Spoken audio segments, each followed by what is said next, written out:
आज पोळा हा सण महाराष्ट्रात मोठ्या उत्साहात साजरा केला जातो।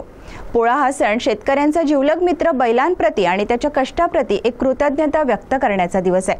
आजचा दिवस संपूर्ण महाराष्ट्रात मोठ्या उत्साहात साजरा केला जातो। विदर्भात तर या सणाला विशेष महत्त्व आहे।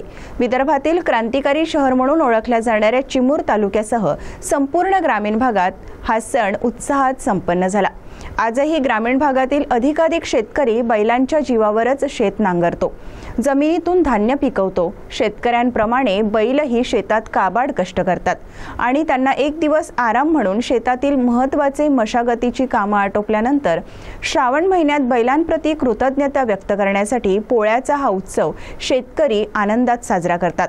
पोळ्याच्या आदल्या दिवशीच बैलांचे खांदे शेकले जातात, त्यांची पूजा करून शेतकरी त्यांना जेवणाचे आमंत्रण देतात। दुसऱ्या दिवशी त्यांची आंघोळ करून त्यांना सजवून वाजत गाजत ढोल ताशांच्या गजरात मिरवणूक काढून त्यांना देवाच्या मंदिरात दर्शन घेण्यासाठी नेतात। चिमूर तालुक्यात सुद्धा मोठा पोळा हा सण उत्साहात साजरा करण्यात आला।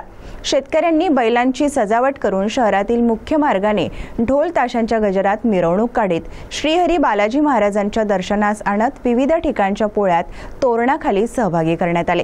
सायंकाळी 6 वाजता तोरण तोडून पोळा साजरा केल्यानंतर सजलेल्या बैलजोडींना घरोघरी नेण्यात आले।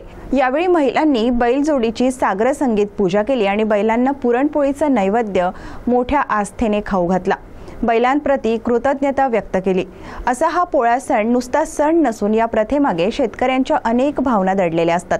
चिमूर नगरपालिका क्षेत्रात यंदा 9 ठिकाणी पोळ्याचे आयोजन करण्यात आले होते। पोळ्यात कोणतीही अनुचित घटना घडू नये यासाठी पोलीस निरीक्षक दिनेश लबडे यांच्या मार्गदर्शनात चोख व्यवस्था ठेवण्यात आली होती। सीटीव्ही प्रतिनिधी बालू सातपुते यांची रिपोर्ट।